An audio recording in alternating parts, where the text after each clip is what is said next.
मेरा नाम रिया है। घर में मम्मी से मिलने उनकी सहेली आई तो घर के रिवाज के अनुसार मेरी बड़ी बहन खुशी खुशी किचन में जल्दी से चाय बनाने के लिए चली गई और दूसरे चूल्हे पर पकौड़ी बनाने लगी। इतनी देर में मेरी दूसरी बहन और नाश्ता तैयार करने लगी। एक ट्रे में सारे बर्तन, नमकीन, बिस्किट वगैरह सेट कर चुकी थी और अगले 15 मिनट बाद खुशी दीदी सजी सजाई ट्रे को लेकर मम्मी के रूम की तरफ जाने लगी थी। तभी रास्ते में उनका पैर अटक गया और वो और ट्रे दोनों गिर गए। अचानक से शोर सुनकर जब मम्मी बाहर निकली तो दीदी को देखकर उनके चेहरे के भाव बदल गए। दीदी डरी सहमी सी मम्मी को देखने लगी। मम्मी के एक इशारे पर दूसरी बहन आगे आई और दीदी को उठाकर ले गई और उन्हें एक कमरे में बंद करके बाहर से कुंडी लगा दी और फिर जल्दी जल्दी से सब कुछ समेटने लगी। ये सब देखकर वो जो सहेली मम्मी से मिलने के लिए आई थी वो जाने लगी और मम्मी से बोली, पूनम कोई बात नहीं, बच्ची को कुछ मत कहना, वैसे ही मैं जाने ही वाली थी। लेकिन मम्मी के चेहरे पर कोई नरमी दिखाई नहीं दे रही थी। उनके चेहरे से साफ साफ पता चल रहा था कि वो बहुत ज़्यादा गुस्से में हैं। मम्मी बोली कि नहीं शालू, इन बच्चियों को समझना चाहिए कि इनकी नादानियाँ क्या जाहिर करती हैं कि उनकी परवरिश पूनम ने की है। नहीं, बिल्कुल नहीं, मैं उनकी हर गलती बचपन से माफ़ करती आई हूँ, मगर अब बहुत हो गया। मम्मी के शब्दों में किसी किस्म की कोई ढील नहीं थी। शालू जो कि मम्मी की दोस्त थी वो भी ठंडी सांस भरकर वहाँ से चली गईं, क्योंकि सब जानते थे कि जब मम्मी कोई एक बात कह दे या किसी भी चीज़ के बारे में सोच लें तो कोई उन्हें वापस पीछे हटाने की हिम्मत नहीं रखता। उसके बाद रात को जो कुछ हुआ वो सब हम सब बहनों को दहला देने के लिए काफ़ी था। मम्मी ने जालिम की तरह दीदी को रात में बाहर निकाला और फिर डांट लगाकर वापस दोबारा उसी कमरे में बंद कर दिया। उस वक्त दीदी की उम्र 21 साल की थी और मम्मी का ऐसा जालिम व्यवहार हमने पहली बार देखा था और उनका ये व्यवहार हम सबको रोने पर मजबूर कर गया। रात को दीदी को कमरे में बंद करने के बाद हम सबको छत पर भेज दिया गया कि कोई भी लड़की नीचे नहीं आएगी। अगर किसी ने अपनी बहन को देखने या बचाने की कोशिश की तो उसके साथ भी यही होगा। हम सब बहनें पूरी रात जागते रहे थे, क्योंकि ऐसा पहली बार हुआ था। मम्मी ने हमें हर काम सिखाया था, लेकिन पहले कभी गलती करते तो समझाकर छोड़ देती थी, लेकिन कमरे में पूरी रात के लिए बंद करना बहुत खतरनाक था। हम 5 बहनें थीं और मैं सबसे छोटी थी। 2 बहनें जुड़वा थीं और मेरी उम्र अभी 12 साल थी। रात को रोते रोते पता नहीं हमारी आँख कब लग गई। मैं जब सुबह उठी तो बाकी सारी बहनें अभी सो रही थी। मैं जानती थी कि अगर मम्मी ने हमें इतनी देर तक सोते हुए देख लिया तो फिर डांट पड़ेगी, इसीलिए सबको जल्दी से उठाया और कहा कि मम्मी आ रही हैं, जिस पर सब बहनों ने फुर्ती दिखाते हुए अपने अपने काम करना शुरू कर दिया। कोई सफाई करने लगी तो कोई नाश्ता बनाने लगी और कोई बर्तन धोने में लग गई। क्योंकि मैं सबसे छोटी थी इसीलिए मेरे ज़िम्मे कोई काम नहीं था। मैं सिर्फ छोटे मोटे कामकाज कर दिया करती थी, या कोई चीज़ किसी को चाहिए होती तो वो उठाकर उसे दे दिया करती थी। सुबह के 10 बजे मम्मी अपने कमरे से बाहर निकली और उस कमरे में चली गई जहाँ पर दीदी को बंद किया गया था। कुछ देर बाद दीदी कमरे में से लंगड़ाकर चलती हुई बाहर निकली और उनके पीछे मम्मी भी बाहर आ गई। उनके हाथों में 500 के बहुत सारे नोट थे। दीदी के कमरे से बाहर निकलते ही मम्मी ने उस कमरे को बंद करके ताला लगा दिया और दीदी को एक गोली निकालकर पानी के साथ दी, जिसे मम्मी के इशारे से उन्होंने खा ली। मम्मी ने सभी बहनों से कहा कि कोई भी शोर न करे, तुम्हारी बहन सोने जा रही है। साथ में वो दीदी को सहारा देकर अपने कमरे में ले गईं, जहाँ पर वो दीदी के सोते ही बाहर आईं और हम सब के काम गौर से देखने लगी। हम सब लोग अभी तक परेशान थे। कोई नहीं जानता था कि मम्मी ने ऐसा क्यों किया है। चलो, कमरे में बंद करने वाली बात तो समझ में आती है, लेकिन जब वो कमरे से बाहर निकली वो बुरी तरह से लंगड़ा रही थी। क्या वहाँ पर कोई था जिसने दीदी को पीटा या कोई और मैं समझ नहीं पा रही थी। दोपहर को 1 घंटे हम सब बहनों को सोना होता था, लेकिन उस दिन नींद मेरी आंखों से कोसों दूर थी। मैं चाहकर भी सो नहीं पाई। मेरे सामने दीदी का बार बार बेबस और मुरझाया हुआ चेहरा सामने आ जाता था और मैं परेशानी से करवटें बदलने लगती। अगर दीदी की गलती थी तो मम्मी ने उन्हें इतने प्यार से अपने कमरे में क्यों सुलाया? अब एक नया सवाल मेरे दिमाग में सांप बनकर फन फैलाए बैठा था, जिसका जवाब मैं कहीं से भी पा नहीं सकती थी। मेरे पापा सारा दिन बाहर बैठे जुए की बाजी पर बाजी लगाते और मम्मी कुड़ कुड़ कर अपना खून जलाती। उन्होंने पापा को 1000 दफ़ा मना किया था, ये बेटियों वाला घर है, इसके बाहर ऐसी हरकतें मत किया करो। मगर पापा कुछ समझने को तैयार ही नहीं थे। बस सारा दिन जुए में गुजारते और रात में पूरी रात नशा करते। उनकी हालत इस कदर ख़राब हो जाती कि मम्मी उन्हें पकड़कर घर में लाती, लेकिन वो उन्हें गालियाँ बकते हुए बाहर निकल जाते। मम्मी फिर से हिम्मत करके उन्हें अंदर बुलाती तो वो मम्मी को पीटते और मार मार कर अधमरा करने के बाद वहीं दहलीज पर बेहोशी की हालत में गिर जाते। इस सब तमाशे से पहले मम्मी हम सब बहनों को कमरे में भेज देती और बाहर से ताला लगा देती हैं, क्योंकि शायद वो हमें पापा के इस व्यवहार से बचाना चाहती थीं। अक्सर पापा शराब के नशे में इतना मदहोश होते कि मम्मी को बेचने की बातें करते, जो हम कमरे में होकर भी सुनते थे। लेकिन मम्मी सख्त औरत थी, कभी पापा के एक शब्द से नहीं घबराई। उनकी मर्दानगी का ऐसा मुकाबला करती कि पापा दंग रह जाते और पूछते कि पूनम, तू औरत है या मर्द? इतनी ताकत तो मुझ में भी नहीं है। लेकिन मम्मी कभी भी इस बात पर न शर्माई और ना ही लजाई, बल्कि उल्टा गुस्से से कहती, देख हर्ष, मेरे पास एक भी पैसा नहीं है जो मैं तुझ जैसे नशेड़ी के हाथ पर रखूं।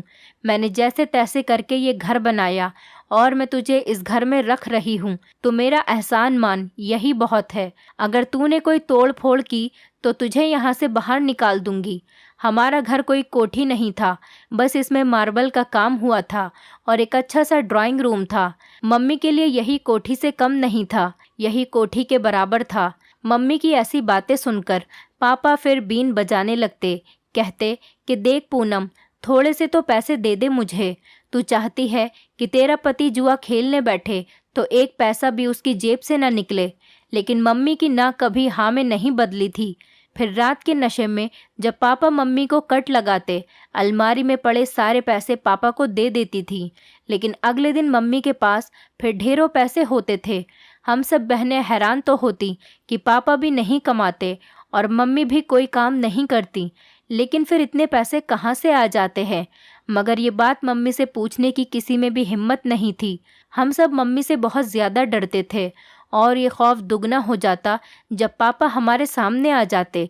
एक तो वो हर वक्त नशे में रहते और दूसरा मम्मी भी बहुत ज़्यादा बुरा मानती थी कि तुम्हारे पापा के सामने तुम में से कोई भी नहीं आए। तुम अपने पापा के सामने कम से कम आने की कोशिश करो और जब वो नशे में हो तो बिल्कुल ही दरवाज़ा बंद करके बैठ जाओ। हम सबको मम्मी की बात हर हाल में माननी होती। मम्मी हम सबको छत पर सुलाकर जिस कमरे में दीदी को बंद किया था उस कमरे में ताला लगा देती और खुद बाहर बैठी रहती। हम सब बहनों ने 1-2 बार दीदी से पूछने की कोशिश की थी कि तुम्हारी टांग को क्या हुआ था, तुम क्यों लंगड़ा रही थी, जिस पर वो चुप करके सर झुका गईं और कुछ नहीं बोली। दीदी की खामोशी पर सारी बहनों ने उनसे पूछना ही बंद कर दिया। लेकिन मेरे अंदर बहुत सी बातें चल रही थीं। मैंने तकरीबन दीदी से 3 दिन सर खपाया, लेकिन वो टस से मस नहीं हुई और मुझे कुछ भी नहीं बताया। आखिर एक दिन जब मैंने उन्हें बहुत ज़्यादा तंग किया तो उन्होंने मेरे मुंह पर एक थप्पड़ मार दिया और फिर चिल्लाकर बोली, तुम अभी छोटी हो, अच्छे से काम किया करो, किसी काम में कोई गलती मत करना, वरना मेरी जैसी सज़ा तुम्हें भी मिलेगी। और अब भगवान की कसम है तुम्हें, मुझसे मत पूछना कि क्या हुआ था मेरे साथ। मैं अपना सवाल भूल गई और मैं बहुत ज़्यादा गुस्सा हो गई दीदी से और गुस्से में ही कमरे से बाहर आ गई।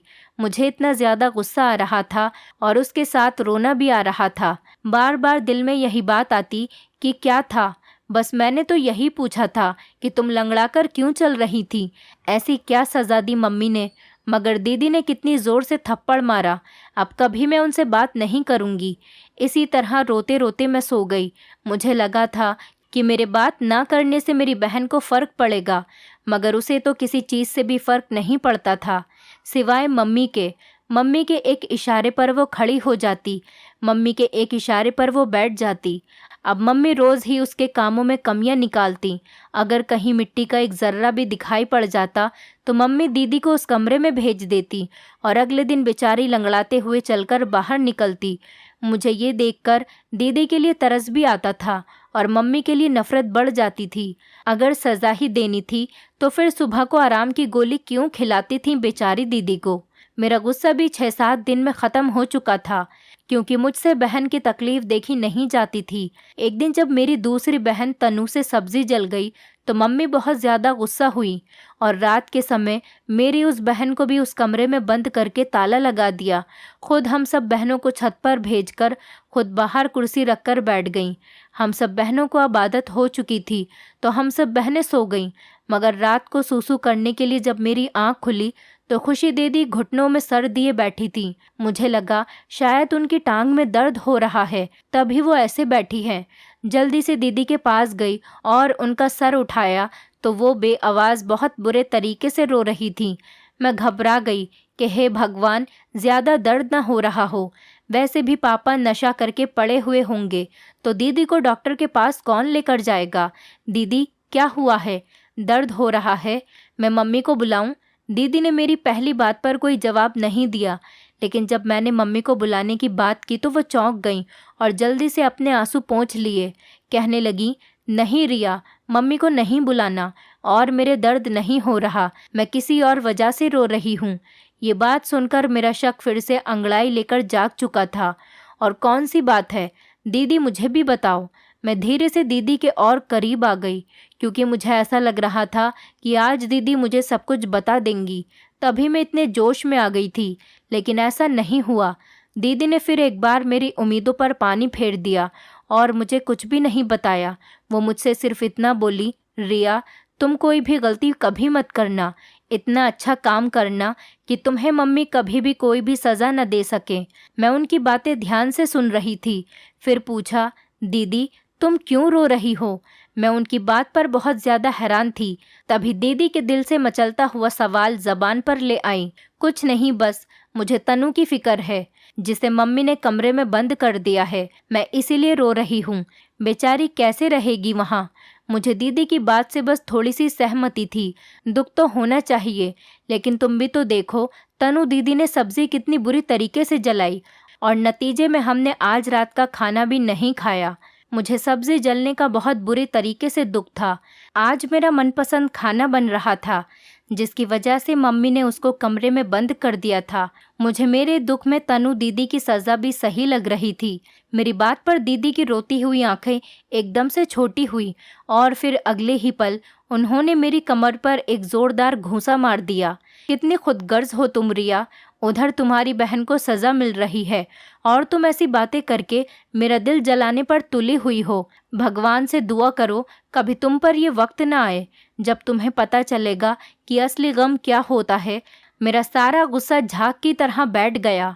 मैं अपनी दीदी को घूरती हुई वापस अपनी जगह पर आकर लेट गई। मैं ये कहती हुई लेट गई कि करवा ले मुझसे अब अपने छोटे मोटे काम, आई बड़ी कहीं से। मेरी यही परेशानी थी, मैं बहुत ज़्यादा जज्बाती थी। अगले दिन जब मम्मी ने तनु दीदी को भी कमरे से बाहर निकाला तो उन्हें एक गोली देकर अपने कमरे में सुला दिया और हम सब बहनों को मना कर दिया कि शोर बिल्कुल भी मत करना। अगर किसी ने शोर किया तो अच्छा नहीं होगा। मम्मी के शब्द हमें हमेशा ही डरा देते थे। तो मैं भी दुबक कर एक कोने में बैठ गई। मैंने सोच लिया था शाम को तनु दीदी से पूछूंगी। वो थोड़ी ना दीदी की तरह हैं जो कुछ बताए ही ना। मुझे यकीन है आज सब कुछ पता चल जाएगा। लेकिन मेरी किस्मत, शाम को जब दीदी सोकर बाहर निकली, चुपचाप घर के काम में बिजी हो गई। मैं जो कामों से दूर भागती थी, जल्दी से अपनी बहन का हाथ बटाने लगी और बातों ही बातों में पूछा, तनु दीदी क्या हो रहा है? आपकी टांग को ज़्यादा दर्द हो रहा है तो मैं दबा दूं? लेकिन दूसरी तरफ बिल्कुल खामोशी थी। मैंने 3-4 बार यही बात पूछी, लेकिन जब वहाँ से कोई जवाब नहीं आया तो मैं चेत गई और गुस्से से बोली कि पता नहीं भगवान बड़ी बहनें बनाता ही क्यों है, जिससे कुछ भी पूछो बस चुप्पी ओढ़ खड़ा ही है। खुशी दीदी से पूछा तो वो कुछ नहीं बताती, तुमसे पूछूं तो तुम भी चुप हो। मेरी बात सुनकर उन्होंने बहुत दुख से कहा, रिया, अगर हम इसी एक ही बात का जवाब नहीं दे रहे तो क्या ये अच्छी बात नहीं? तुम ये सवाल बार बार न करो। इन सब बातों का जवाब ना देने की भी एक वजह है और तुम अभी बहुत छोटी हो। फालतू सवाल जवाब करने से अच्छा है तुम अच्छे से काम किया करो। प्रार्थना करो कि कभी तुमसे कोई गलती न हो। इतना कहकर तनु दीदी की आंखों में आंसू आ गए और मैं भी डरकर वहां से चली आई। ये क्या, हर कोई प्रार्थना ही करवा रहा था कि मुझसे कोई गलती न हो। क्या पता मम्मी कैसी भयानक सज़ा देती हों। इसीलिए बेहतर है मुझे सच में कोई गलती नहीं करनी चाहिए। मैं रात को लेटे हुए ये सब सोच रही थी जब इन बातों ने मुझे डराकर रख दिया। अगली सुबह उठी तो हमारे घर में मजदूर काम कर रहे थे। हम सब बहनें बहुत हैरान हुईं। अभी 3 महीने पहले ही तो मम्मी ने ये घर गिराकर दोबारा बनवाया था, फिर अब क्यों मजदूर बुलवाए गए हैं? मैंने मम्मी से पूछा तो उन्होंने मुझे गुस्से वाली निगाहों से घूरा और सख्त लहजे में बोली, अंदर जाओ। मैं मम्मी से सहम कर कमरे में चली गई। हमारे घर में अगर कोई अनजान मर्द आता तो हमारी मम्मी ने सख्ती से मना कर रखा था, उसके सामने किसी को भी नहीं आना है, सब लड़कियां अंदर रहेंगी। लेकिन मैं खुद को सबसे छोटी समझती थी, इस बात का फ़ायदा भी उठा लेती थी बाकियों के मुकाबले। मम्मी मुझसे ज़रा नरमी से बात करती थी, लेकिन इतनी भी नहीं कि मैं सर पर ही चढ़ जाऊं। हम पूरा दिन कमरे में रहते और खाना भी कमरे में ही खाया करते। मम्मी ने खाना होटल से मंगवाया और हमें कमरे में ही दे दिया। मैं अंदर एक ही कमरे में बैठ कर थक चुकी थी, लेकिन हम सब इस बात से अनजान थे कि वो आखिर क्या बनवा रही हैं, ऐसा क्या ख़ास है। लेकिन ये राज भी रात को खुला, वो भी पूरा नहीं, बस आधा अधूरा। रात को मजदूरों के जाने के बाद जब हम बाहर आए तो एक कमरे में सरिये बंधे हुए थे। जिस कमरे में मम्मी बहनों को बंद करती थी वो अजीब सा हुआ पड़ा था और उसे काफ़ी बड़ा भी कर दिया गया था, क्योंकि उसे पिछली गली तक लंबा किया गया था। मैंने एक दफ़ा फिर हिम्मत की, क्योंकि मुझे ये बात पच नहीं रही थी। जब तक मैं जान नहीं लेती मुझे सुकून नहीं मिलना था। मम्मी, अब तो बता दो क्या बनवा रही हो? जिस पर वो बोली, तुझे मैंने मना किया था ना, तू क्यों आई है मजदूरों के सामने? आज के बाद कोई गलती की ना तो टांगे तोड़ दूंगी। तभी एकदम से खुशी दीदी और तनु दीदी का लंगड़ा के चलना याद आया और मैं डर की वजह से चुप हो गई। अच्छा माफ़ कर दो मम्मी, लेकिन बता तो दो, मैं बेटी नहीं हूँ तुम्हारी अच्छी वाली। जहाँ पर कुछ और काम नहीं आए वहाँ पर मक्खन लगाना बहुत अच्छा है। मैंने भी यही तरकीब लगाई और मासूम बनकर पूछा तो मम्मी कहने लगी, जेल बनवा रही हूँ तुम सबके लिए। अब के से जो कोई गलती करेगी वो यहीं बंद होगी। मुझे लगा मम्मी मजाक कर रही हैं और इस बात पर मैं हंसने लगी, लेकिन वो मजाक नहीं कर रही थी, वो सच कह रही थी। तभी मेरे हंसने पर नाराज़ होकर बोली, रिया, ये बदतमीज़ी है। अगर मम्मी कोई बात कहें तो दांत नहीं निकालते, बल्कि उसे गौर से सुनते हैं और उस पर चलने की कोशिश करते हैं। अगर आज के बाद तुमने कभी ऐसा व्यवहार अपनाया तो मुझसे बुरा कोई नहीं होगा और सबसे पहले मैं तुम्हें ही इस जेल के अंदर बंद करूंगी। मम्मी की इस बात ने एकदम से मेरी हंसी को ब्रेक लगवा दिए और मैं डरी हुई नज़रों से उन्हें देखते हुए बोली, मम्मी, क्या तुम सच कह रही हो? लेकिन इस बार वो नहीं बोली और मुझ पर एक गुस्से की निगाह डालते हुए अपने कमरे में चली गईं। पीछे से दीदी ने मेरा हाथ पकड़ा और अपने कमरे में ले गईं। रिया, पागल क्यों बनी बैठी हो? कितनी बार तुम्हें मना किया है कि फिजूल सवाल मत किया करो। अगर मम्मी को गुस्सा आ गया तो बहुत बुरा होगा तुम्हारे साथ। तुम समझते क्यों नहीं हो? तुम इन सवालों का पीछा क्यों नहीं छोड़ती हो? 1000 बार मैं तुम्हें मना कर चुकी हूँ, लेकिन तुम हो कि अपनी बात पर अड़ी हुई हो। रुक जाओ, मत करो पीछा इन बातों का। एक दिन खुद पता चल जाएगा, फिर तुम रोती फिरोगी। दीदी बहुत ज़्यादा रो रही थी और मुझे खुद पर गुस्सा आया। मैं क्यों इन बातों के पीछे भाग रही हूँ, जबकि ये बातें अच्छी भी नहीं हैं, ये जानते हुए भी कि दोनों बहनों के क्या हाल हुए। मैं बस अपने शक के पीछे बार बार तनु दीदी और खुशी दीदी से पूछकर उन्हें तकलीफ़ दे रही हूँ। उस रात मैंने दीदी से वादा किया कि आज के बाद मैं इस बारे में किसी से नहीं पूछूंगी और हर काम बहुत अच्छा करूंगी।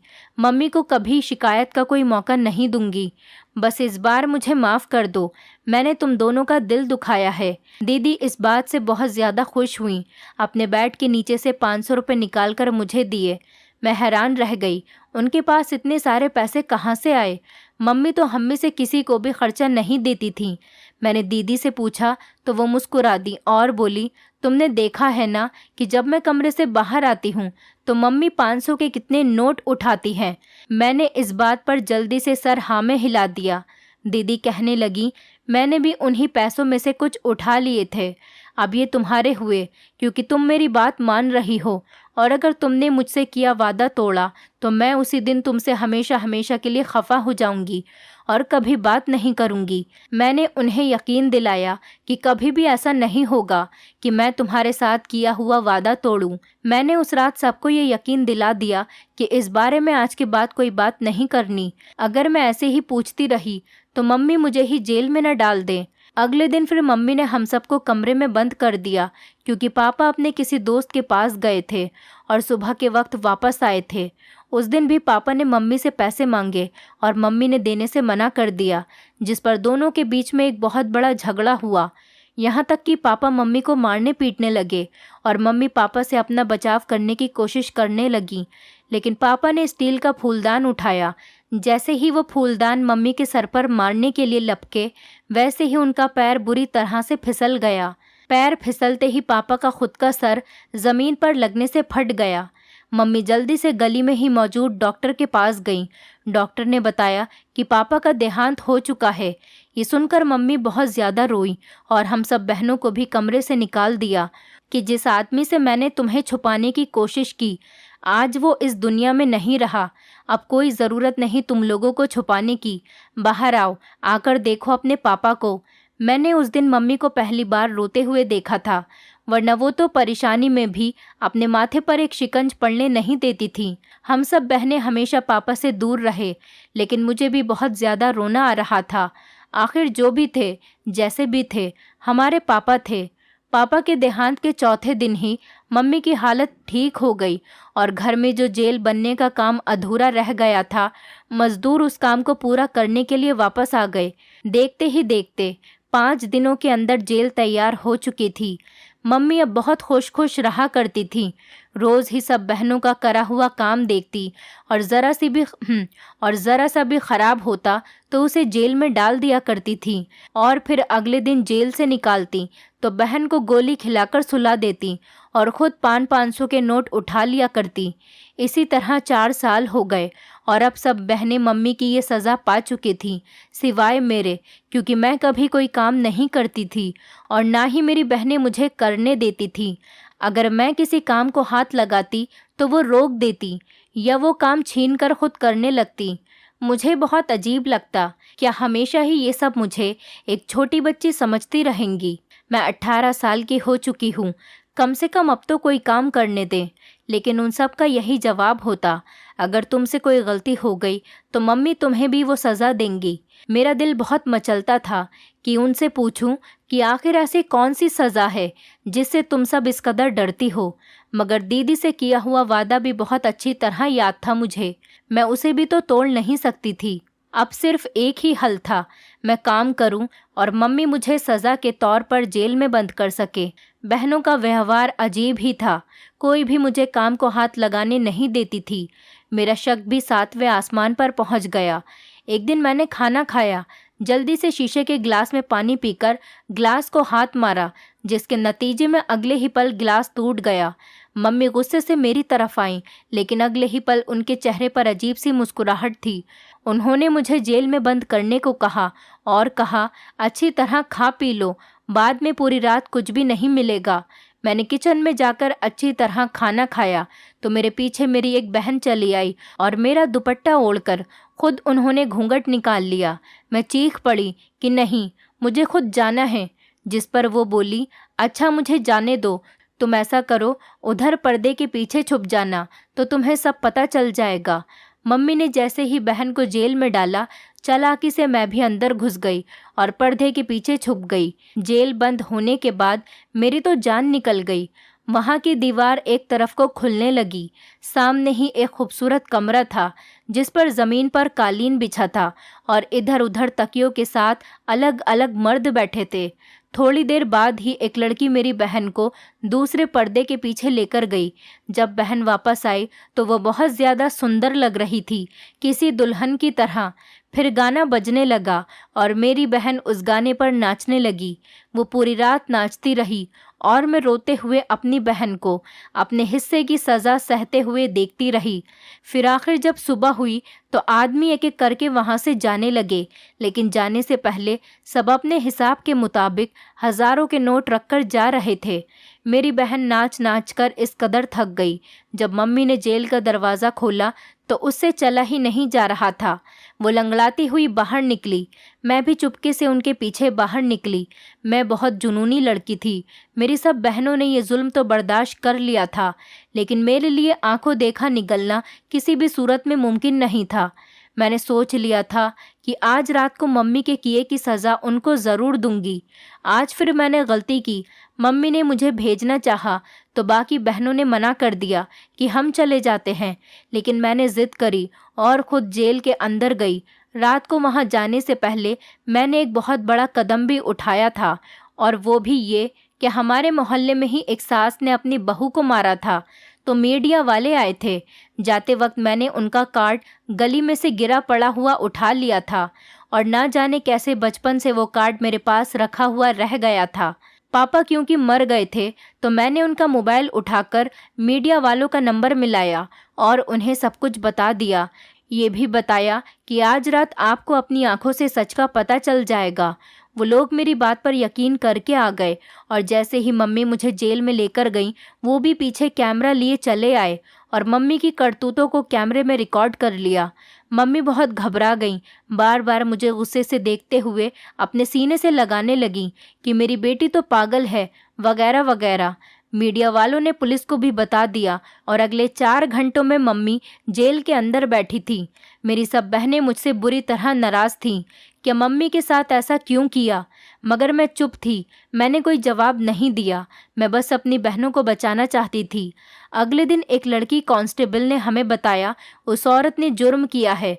तुम लोग उसकी बेटियां नहीं हो, बल्कि उसने अलग अलग जगह से तुम्हें उठाया है, सिर्फ ये कारोबार करने के लिए। इसका पति भी खुद की मौत नहीं मरा, बल्कि इस औरत ने खुद उसे मारा है, क्योंकि वो तुम सबको बेचना चाहता था, जबकि ये औरत उम्र भर की कमाई खाना चाहती थी। ये बात सुनकर हम सब बहनों पर गम का पहाड़ टूट पड़ा। पुलिस ने कहा कि वो हमें हमारे असली माता पिता के पास तक पहुंचा देगी, लेकिन हम सब ने मना कर दिया, और हम सब ने एक साथ रहने का सोचा कि हम बहनें कभी अलग नहीं होंगे, हम हमेशा एक साथ ही रहेंगे। दोस्तों, उम्मीद करती हूँ आपको हमारी कहानी पसंद आई होगी। कहानी पसंद आई है तो वीडियो को लाइक करें, चैनल पर नए हैं तो चैनल को सब्सक्राइब करें, और हाँ, नोटिफिकेशन बेल को ज़रूर दबाएं ताकि अगली अपडेट सबसे पहले आपको मिले।